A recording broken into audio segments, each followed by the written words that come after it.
Hai teman-teman, welcome to my YouTube channel. Bertemu lagi dengan saya Lia Marani. Jadi di sini kita sudah sampai pada bab ketiga, yaitu networking models. Pada MTCNA yaitu Mikrotik Certified Network Associate.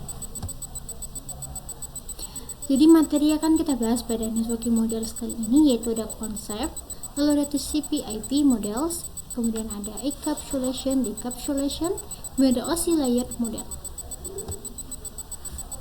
Nah, di sini kita masuk pada materi pertama, yaitu konsep.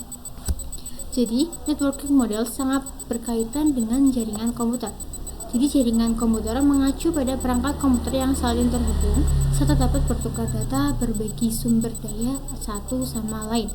Jadi, salah satu langkah yang tepat untuk memasuki administrasi jaringan baik dari vendor Cisco, Mikrotik, ataupun yang lainnya, kita perlu yang namanya menguatkan basic jaringannya terlebih dahulu.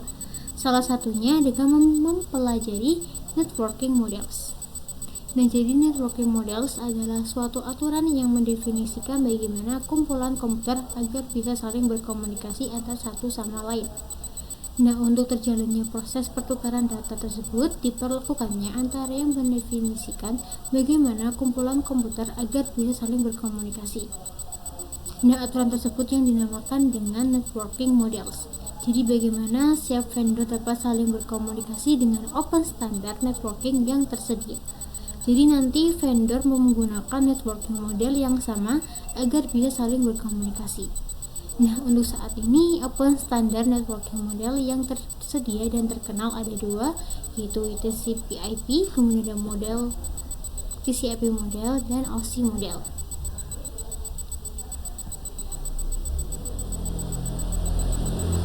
Nah, jadi sebelum networking model lahir, para vendor memiliki modelsnya masing-masing.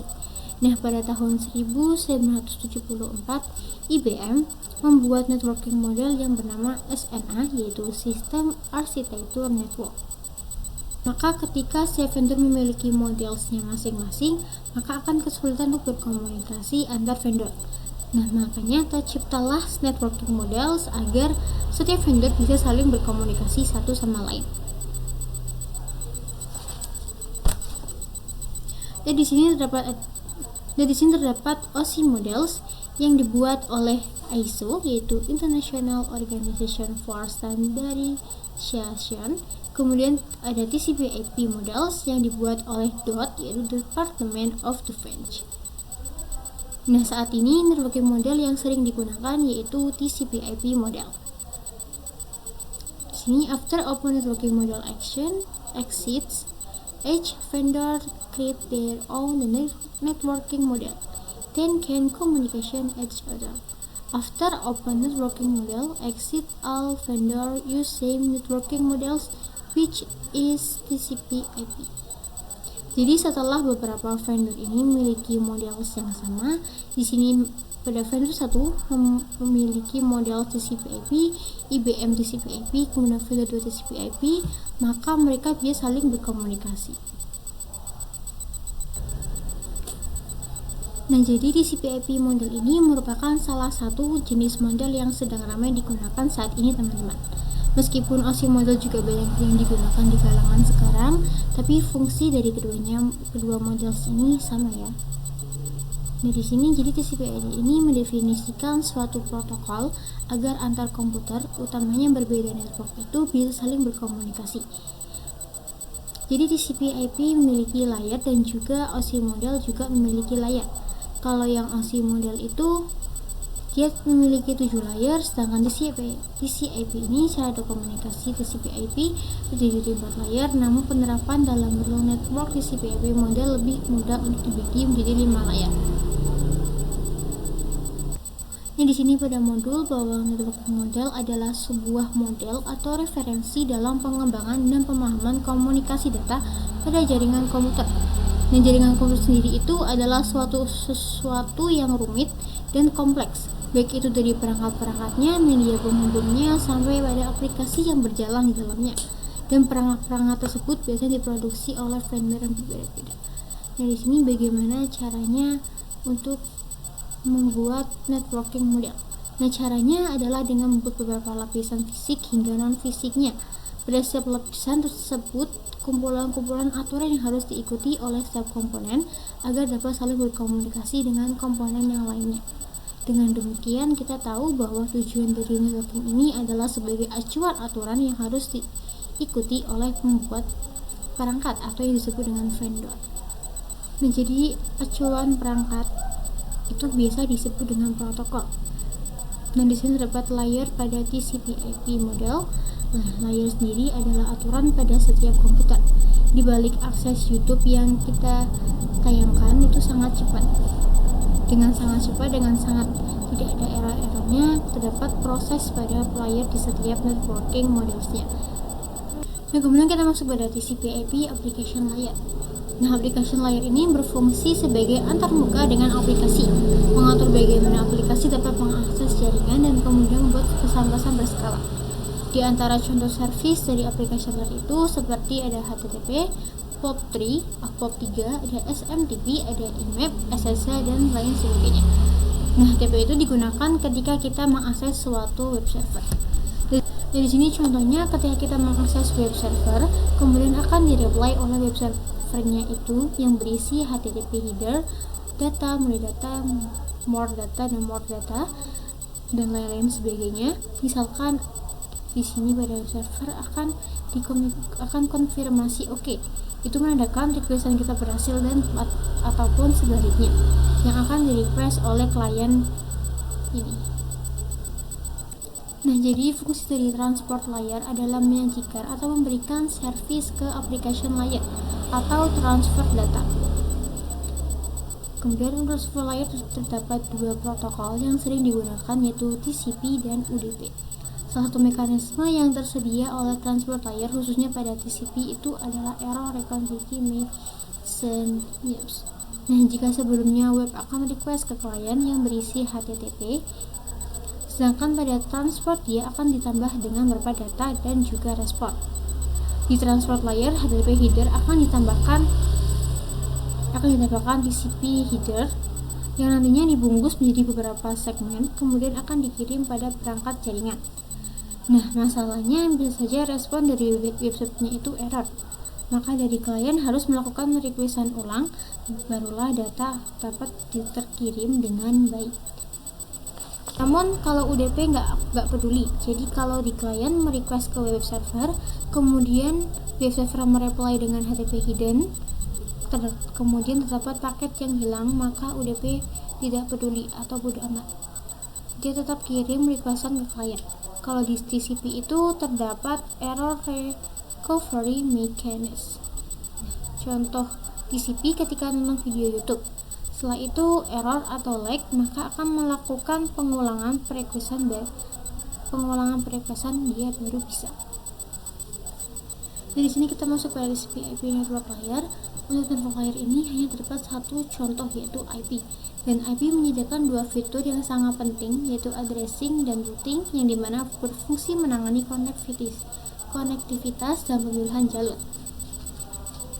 Kemudian kita bahas nomor satu terlebih dahulu, yaitu addressing. Jadi kalau yang addressing itu bahwa IP address itu sendiri, yaitu memberikan nama pada perangkat di jaringan komputer. Nah, dia itu kembali ke IP addressnya itu sendiri.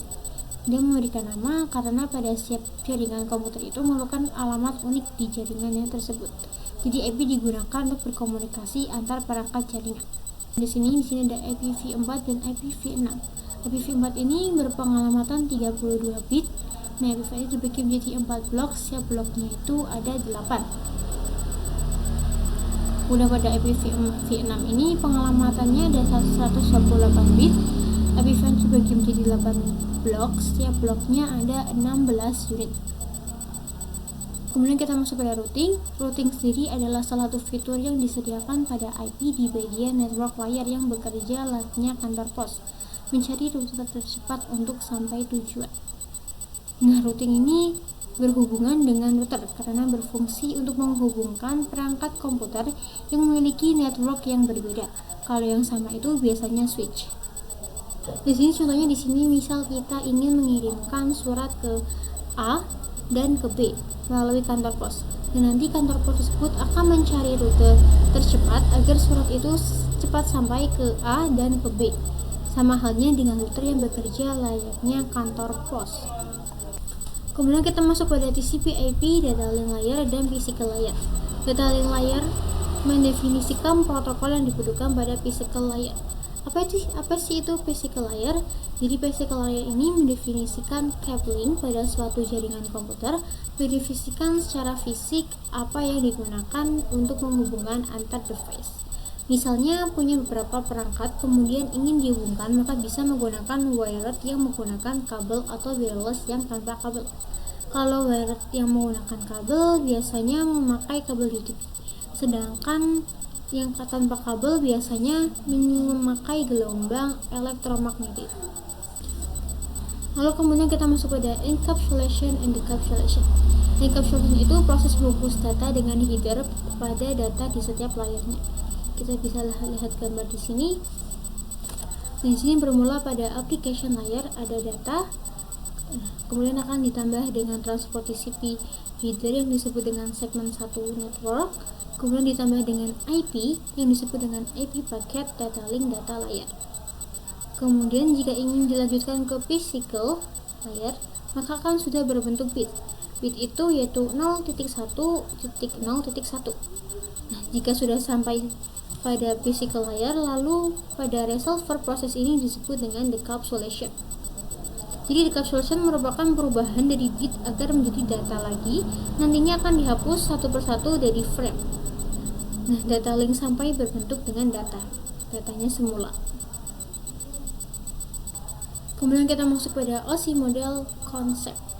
Nah, untuk saat ini model yang sering digunakan hanya TCP/IP, karena untuk di sisi perkembangan protokolnya modelnya TCP/IP ini lebih dominan dibandingkan dengan OSI model.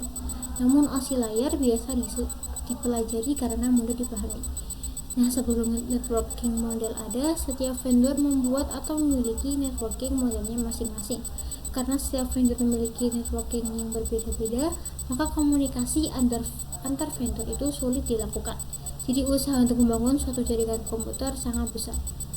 Nah, banyaknya vendor tadi itu bagaimana upaya agar tetap bisa berkomunikasi dengan baik antar vendor satu dengan vendor lainnya. Oleh karena itu dibuatlah sebuah model atau sebuah standar atau spesifikasi minimum oleh ISO, International Organization for Standardization, atau bisa disebut dengan OSI 7 layer model.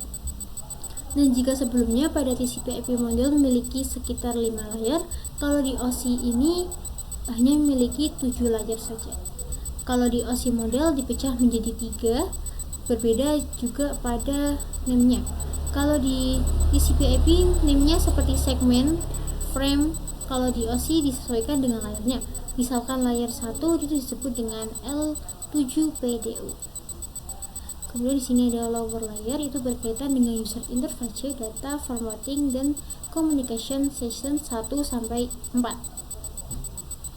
Kemudian upper layer itu berkaitan dengan bagaimana data itu mengalir dari 5 sampai 7.